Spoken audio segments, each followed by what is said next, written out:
missions, shifting sands, little to show for it. Operation Epic Fury has been laser-focused from the very start, as I've said to all of you. Clear mission objectives, and ultimately Iran will not have a nuclear weapon. It's a bold and dangerous mission, a gift to the world, historic, courtesy of a bold and historic president. That mission continues today in this new phase as Iran has an important choice, a chance to make a deal, a good deal, a wise deal. As part of that effort, the United States has imposed an ironclad blockade that grows more powerful by the day. From the Gulf of Oman to the open oceans, our Navy is enforcing this blockade without hesitation or apology. Now, as usual, there's a lot of false information out there. I'll say this, every ship that the U.S. believes meets our criteria, either Iranian ships or to and from Iranian ports, has been turned around. As of this morning, 34 total. Non-Iranian vessels are allowed to transit, and many have, including overnight. Not only is the blockade growing, in fact, a second aircraft carrier will join the blockade in just a few days, but this growing blockade is also gone global. Just this week, we seized 2 Iranian dark fleet ships in the Indo-Pacific region that had left Iranian ports before the blockade went into effect. They thought they'd made it out just in time. They did not. We seized their sanctioned ships, and we will seize more. Our blockade is growing and going global. America's military is unmatched, projecting power, denying passage to adversaries, and protecting our interest at the time and place of our choosing. No one sails from the Strait of Hormuz to anywhere in the world without the permission of the United States Navy. To the regime in Tehran, the blockade is tightening by the hour. We are in control, nothing in, nothing out.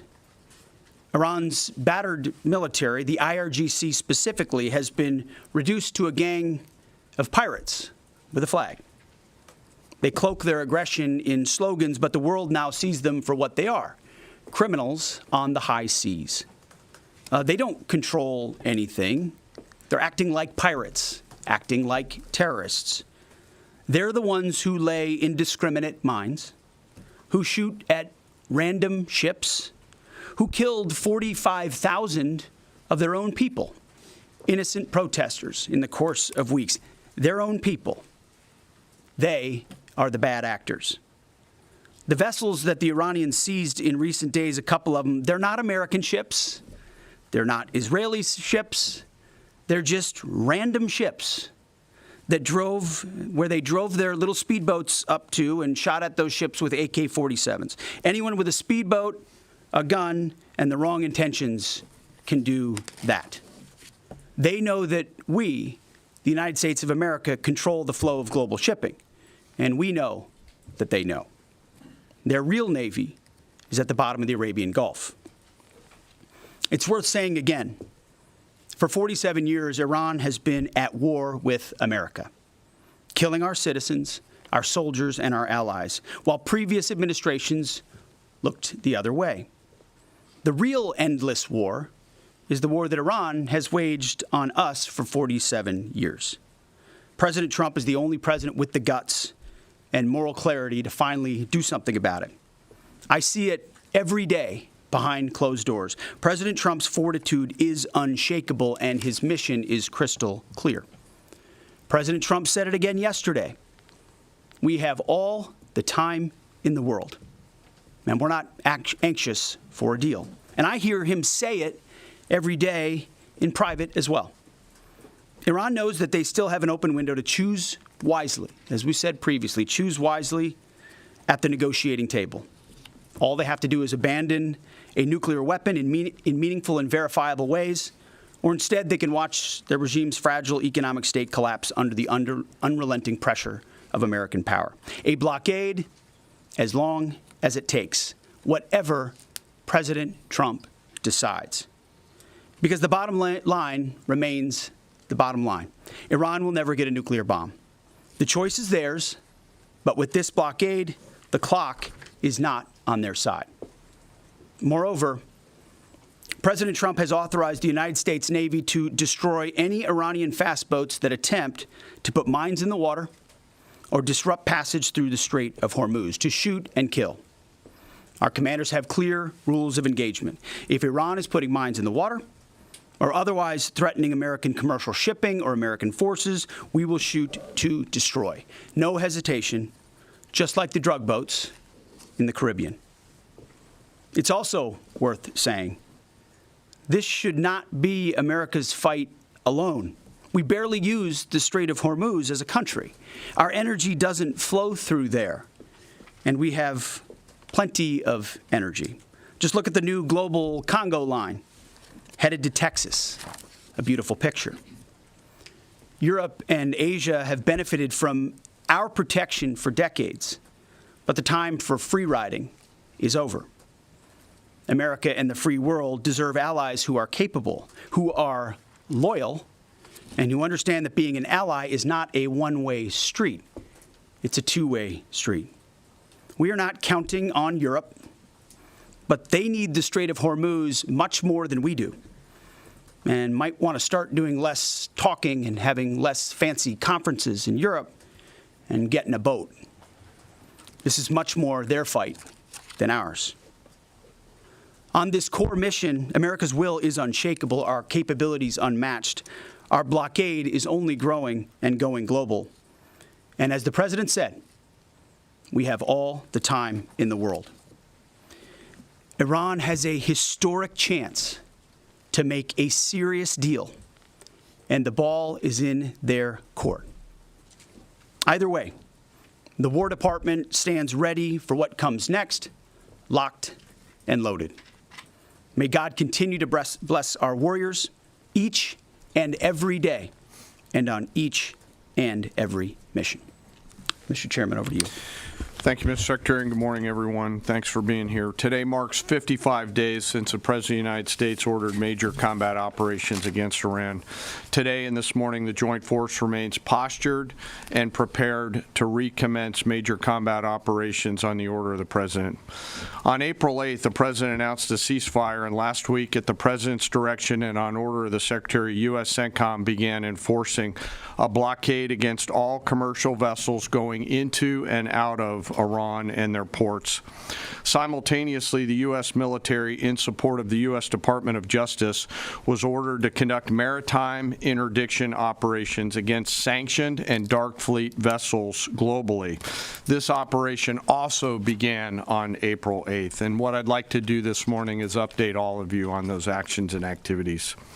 First, as I mentioned, U.S. Central Command continues to maintain a strict blockade on all the ports.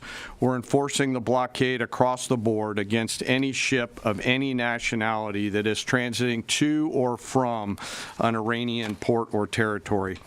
We're closely tracking vessels of interest headed towards Iran and those moving away from Iran that were outside the blockade area when this blockade was ordered. And as everyone saw this past weekend, we're prepared and postured to intercept them. As of this morning, 34 ships have met the U.S. blockade and made the wise choice to turn around. One ship did not, and that ship was the motor vessel Tuska. Over several hours this past Sunday, April 19th, the U.S. conducted maritime interdiction operations against the Tuska, whose crew attempted to breach the blockade line. The Tuska is a large container ship, about 965 feet long, or about the same size as a United States Navy aircraft carrier, and over 100 feet wide. The operation began about 4 a.m. Eastern Standard Time when the United States Navy destroyer approached her, and the crew and the vessel ignored warnings. And I've described how the destroyer force is operating in the area prior. Upon intercept and coming within visual range, American forces began to issue several clear and unambiguous warnings and inform the vessel and their crew that they were in a violation of the U.S. blockade and directed the ship to turn around. Over a 6-hour period, the vessel and her crew repeatedly ignored U.S. warnings. And then the U.S. Navy destroyer executed a series of pre-planned, carefully calibrated escalation options, including firing 5 warning shots. The vessel and her crew continued to ignore warnings. And after exhausting all other measures, CENTCOM authorized disabling fire against the Tuska. U.S. sailors warned the crew of the Tuska to abandon the engine room, and at approximately 9 a.m. Eastern Time, the destroyer disabled the Tuska's engine by firing 9 inert rounds from the destroyer's Mark 45 5-inch guns precisely into the engine room and engine space on board the Tuska. Not surprisingly, the vessel then reported issues with their engine, went dead in the water, and began to comply with U.S. directions and orders. At 4 p.m. Eastern Standard Time, CENTCOM ordered United States Marines to seize the ship. Via helicopters, U.S. Marines maneuvered quickly to the disabled ship, boarded her from fast ropes via helicopter infiltration methods, and took custody of the ship. The ship and her crew remain safe in U.S. custody today. Let me now turn to global operations in the Pacific, and I want to highlight that this is a major interagency effort between the United States military, the White House, the Department of Homeland Security, and the Department of Justice. On Monday, April 20th, U.S. Indo-PACOM forces, in support of a Department of Justice request, interdicted the motor tanker Tiffany, which was transporting sanctioned Iranian oil. The Tiffany is a very large crude tanker, VLCC for short, and is also about the size of a U.S. aircraft carrier and capable of transporting approximately 2 million barrels of oil.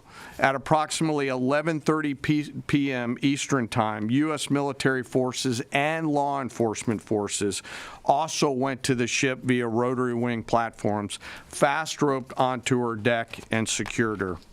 After the ship was secured, a U.S. Navy control team embarked aboard the Tiffany, and assumed control of the ship at 4 a.m. Eastern Time on April 21st.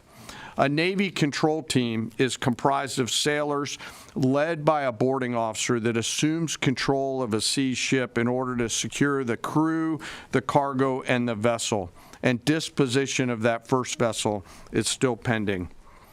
The next interdiction occurred on Wednesday, this past Wednesday, 22 April, when Indo-PACOM conducted yet another interdiction, again at the request of the U.S. Department of Justice. This time, the stateless motor tanker Majestic X, also known as the Ponix, also in the Indian Ocean. This is again a VLCC, or very large crude tanker. At approximately 11 p.m. Eastern Standard Time, U.S. forces began the interdiction, again using rotary wing assets to get to the ship, got on board, and secured the bridge. Both ships, the Tiffany, the Majestic X, and their crews remain in U.S. custody. And we will continue to conduct similar maritime interdiction actions and activities in the Pacific and Indian Oceans against Iranian ships and vessels of the Dark Fleet. The actions by our service members and our law enforcement partners demonstrate the incredible discipline and dedication and professionalism of our joint force and highlight the global reach of American combat power. The joint force remains on ensuring the Iranian regime cannot harm our interests or those of our allies and partners. And I'll highlight that Iran has repeatedly sought to offensively and proactively expand the conflict by aggression against its neighbors and its attacks on global shipping through the Strait. To date, Iran has attacked 5 merchant vessels, seized 2 of them that were attempting to transit the strait, and these include ships that Iran itself had cleared to proceed. Now, as I always do, I want to honor members of the Joint Force. Today, I want to highlight and proudly describe the essential role of our intelligence enterprise and the role that they play in conducting our military operations. The totality of their work is the culmination of days, months, and in many cases, years of work by our uniformed and civilian intelligence professionals. We have been able to do the work that we are ordered to do because America's intelligence force, including our core collectors and analysts, have spent decades searching for every loose thread. From the determination of a particular intelligence requirement to that piece of intelligence being collected in the field by a military or interagency case officer to the rigorous analysis that goes into reporting on that finding, those team members spend their careers answering the incredibly important questions that we must attempt to answer before, during, and after operations. They live in the enemy's mind. Normally located behind the green door, behind the vault door, in dark, windowless rooms across the world, 24 hours a day, 7 days a week, 365 days a year, are world-class intel members from DIA, our service intelligence components, NSA, NGA, CIA, NRO, and in the case of the operations that I've just described, the Office of Naval Intelligence, all work tirelessly to sift through the mountains of collected information using tools, tactics, techniques, and procedures that I'm not going to discuss today. The sun never sets on these world-class professionals, and their goal is every minute of every day to be on the account. And they know the enemy. They know their combat capability, their weapons, their industrial and economic systems, and they know their leaders' pattern of life, where they go, what they think, and what they do. Thanks to their work, we know Iran, and it is an incredible work that they do. Again, none of our operations that we've conducted during my time in this job could have been done without the service of these intelligence professionals. And the distance from those core collectors and those analysts to those Patriot crews who are defending U.S. forces forward or the fighter pilots is incredibly small. Every single day, as their mottos say, they are committed to excellence in the defense of the nation and to securing the future, and they're doing the work of the nation. Before I close, as I do every time, I want to highlight and remember our fallen. Today, I want to highlight the 63 victims of the terrorist bombing of the U.S. Embassy in Beirut, which occurred 43 years ago, just a few days ago, on April 18th, 1983. At that time, this was the deadliest attack on a U.S. diplomatic mission, and this was the first attack conducted by Iranian-backed forces on Americans. The suicide bomber detonated a vehicle-borne improvised explosive device out in front of the embassy, killing 63 innocent people, including 32 Lebanese, 14 visitors, and 17 Americans. And among those lost, members of the Joint Force to include 3 Army soldiers and 1 United States Marine. We remember their names: Sergeant First Class Richard Twine, Staff Sergeant Ben Maxwell, Staff Sergeant Mark Salazar, and United States Marine Corporal Vincent McMaw. Today we remember them. We carry on their memory and the memory of all our fallen, and remain grateful for their sacrifice and that of their families, who continue to show us what courage looks like. As we continue to press forward and maintain these operations, the Secretary, the Joint Chiefs of Staff, and I are deeply humbled by the spirit, tenacity, and commitment and grit of the 2.8 million members of our Joint Force. The Secretary and I thank every member of the Joint Force engaged in this operation, every warrior who remains deployed or who is supporting from here at home. Thank you to and thank you to your families. Sir, I'll turn it back over to you. Thank you, Mr. Chairman. We'll take a few questions. Thank you. In your estimation, have there been increased or decreased instances of Iranian vessels either approaching or trying to breach the blockade the longer it is in effect? And another question about the mine threat. Has the mine threat been neutralized enough to facilitate freer flow in the straits?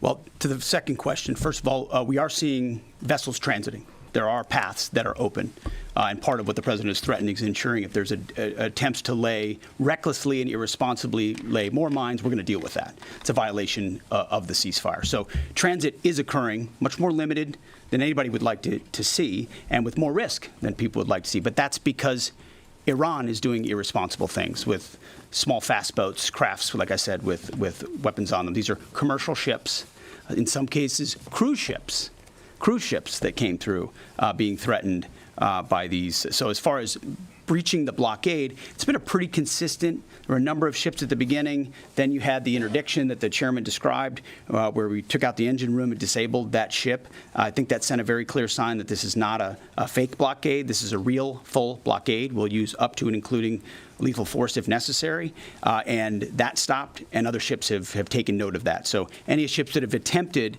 there's been levels of escalation, but none that far, and they've turned around. Absolutely. Yes.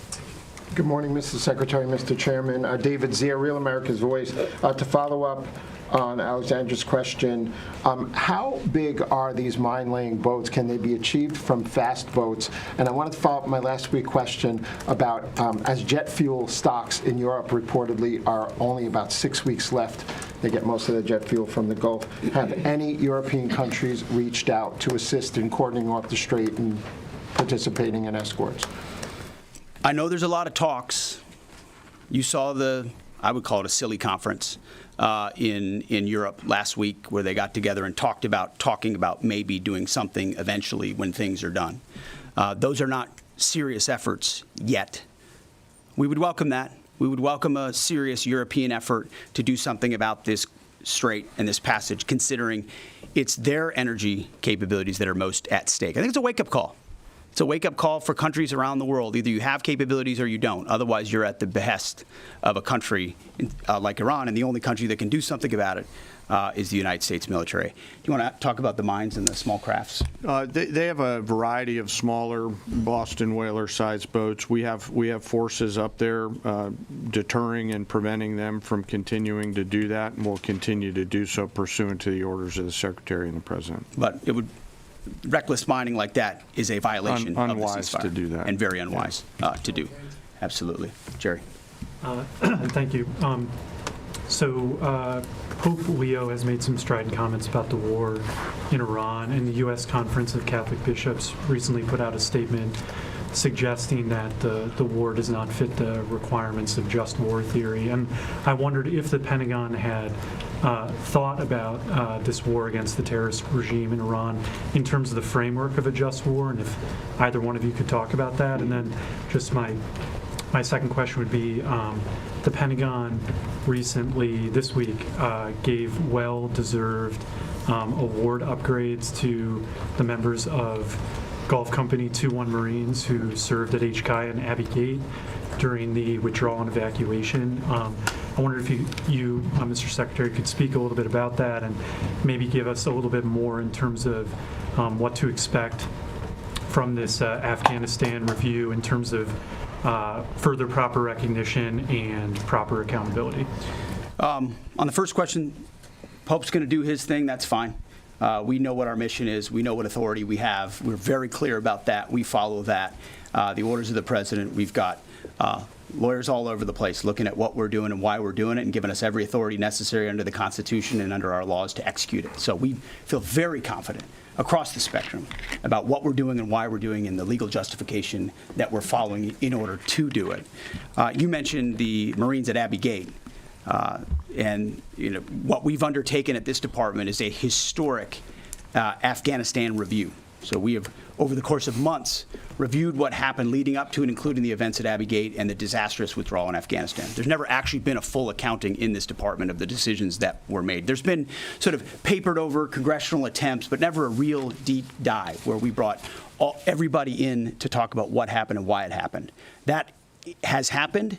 That review will come later this summer, and I think you'll find it to be probably the most comprehensive review this department has ever done about a single series of events. And it's because the cascading effect of what Joe Biden did in abandoning that mission the way that he did and that disastrous withdrawal had ripple effects for our military, for our country, and for the world. That's why reestablishing deterrence is one of the core pillars of what we've been doing at the War Department, is because the world looked at that disaster and made choices. Vladimir Putin made choices. Hamas made choices and saw that America wouldn't do anything about it. Houthis shot at ships. They made choices because Joe Biden and his administration were seen as feckless and weak. And that withdrawal was a part of what the world saw, people hanging to planes as we fled. That deserves a full accounting, which is exactly what we're doing. Sean Parnell, our chief spokesman, one of my senior advisors, has been leading that effort, getting to the bottom of it. And one of the revelations was that those Marines at Abbey Gate who showed courage, who were out there exposed, knew there was a threat, nebulous mission, the only gate that's open, did not receive the kind of proper recognition they should have for their heroism.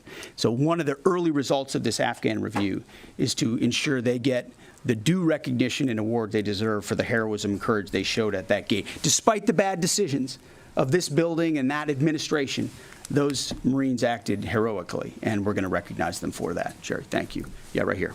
Thank you. Michael Casey with O'Keefe Media Group. Earlier this week, James O'Keefe published a story on Department of Army Nuclear Chief Andrew Hugg, who revealed top secret national security information to a stranger he met on a dating app. Will you defer Mr. Hugg for termination and prosecution? Yeah, he won't work here anymore. And given the revelations, It's an easy one. will any changes be made to the current anti-espionage training for all Department of War employees now, given this? Well, we're always on the lookout for CI threats, any internal threats, anyone talking out of school about things they should not. We take leaking very seriously here, informally or formally, which is why some of the reporting done by some of the people in here is incredibly problematic. They're willing to publish things based on classified information that would potentially harm those in harm's way. And we think them doing so is incredibly irresponsible and unpatriotic. And it would encourage members of the press to think twice about the lives they're affecting when they publish things in their publications like the New York Times. Mr. Yes, Chairman, right here. Was the Tuska carrying dual-use equipment to China? Sir, so I'm sorry, the question's right here. Thank you. Ryan Morgan with the Epic Times. Earlier this week, on that topic, there was a report, I believe, with the Washington Post that the Pentagon had briefed Congress that it could take up to 6 months to fully sweep the Strait of Hormuz for mines. I was wondering if you could comment a little bit more on the specifics of the timeline, the range of time that it could take, and then just a general idea of how many mines have been placed. We would not speculate on a timeline. I saw that report. It was based on, again, another leak from a closed-door session, which was supposed to be classified, and apparently, allegedly, that was something that was said about we feel confident in our ability in the correct period of time to clear any mines that we identify, and would encourage other countries to be a part of such an effort as well. But we're tracking that very closely. Mr. Chairman, do you want to add anything to that? No, sir. I think Okay. you covered it. Right here, new members of our press corps here. Jacob Wasserman with TMZ DC. We have two questions. I'm going to ask the first. My colleague will ask the second. You know, I've heard you talk a lot about bombing. We'll see. Sorry? We'll see. Okay. I've heard you talk a lot about bombing people and places.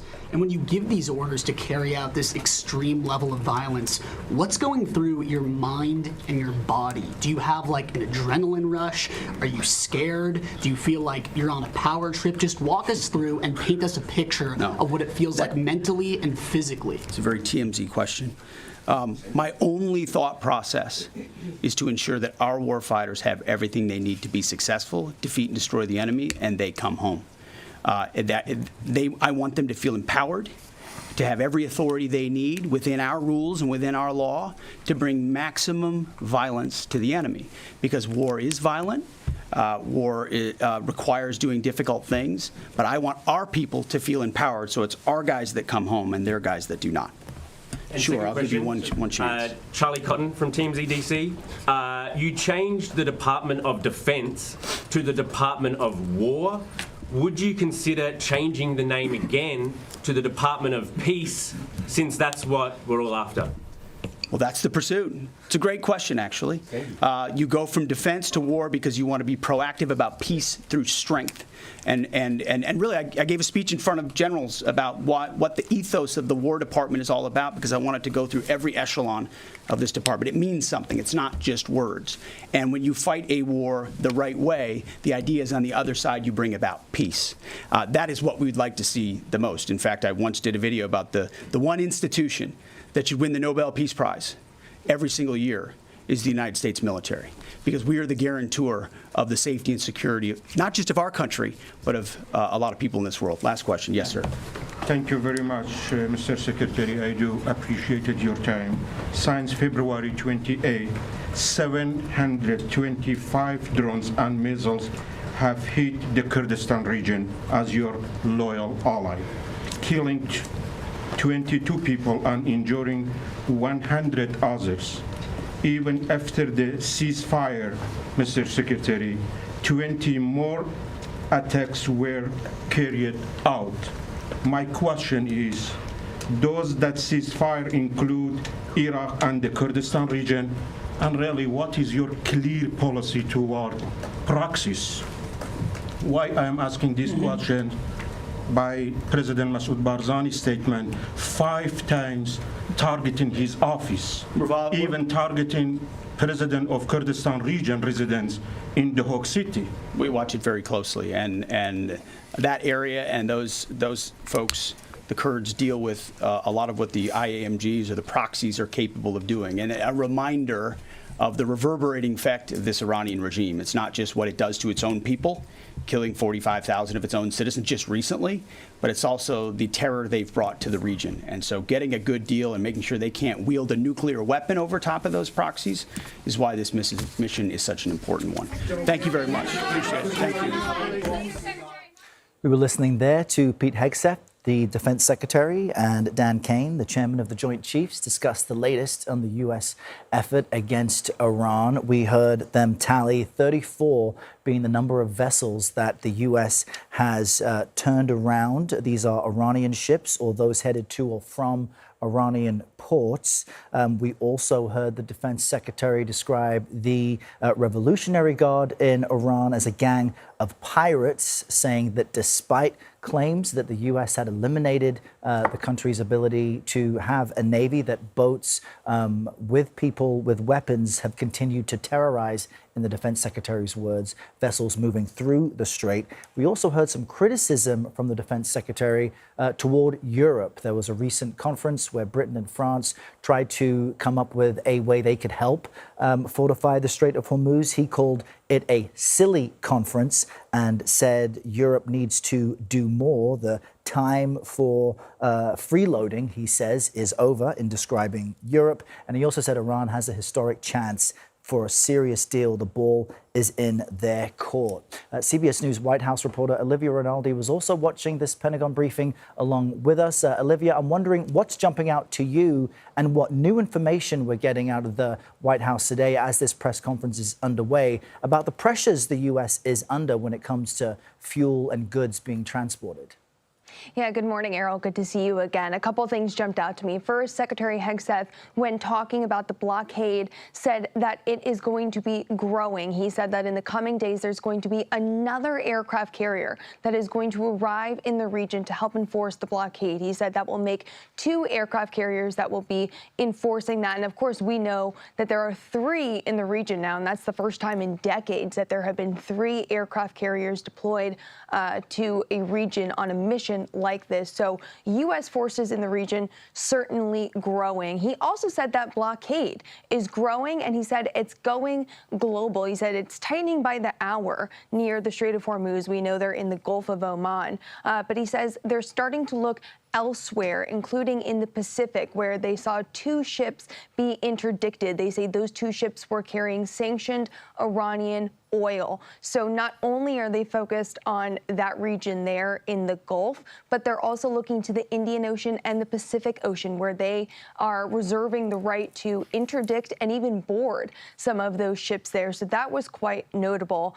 On the future of the war, Secretary Hegseth said at one point that President Trump said again, we have all the time in the world and we are not anxious for a deal. That stuck out to me because, of course, as we have spoken about before, the president said that this conflict would take 4 to 6 weeks. We are now in the 8th week. There are hope for negotiations, but the president seems to be saying that he's in no rush to make a deal, meaning this could take much, much longer. On those negotiations, though, I do want to point out we did get some new reporting a short while ago that the Iranian foreign minister is actually headed to Islamabad. If you'll remember, these talks fell apart last weekend. Earlier this week, they were supposed to happen. Everything kept getting pushed back, pushed back. The vice president was supposed to go. He didn't end up going because the Iranians were not going to show up because of the blockade that was in place.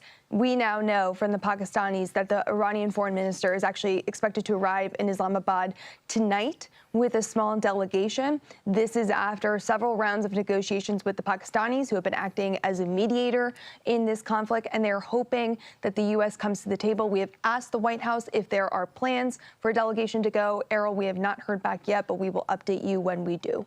And that one other line, Olivia, on apparently the administration expected to extend the Jones Act waiver. This is something that allows or eases requirements that goods transported between U.S. ports are carried on American-built, American-crewed vessels. We know the U.S. is under a resource and energy pinch because of the blockade on the Strait of Hormuz. Why is that significant?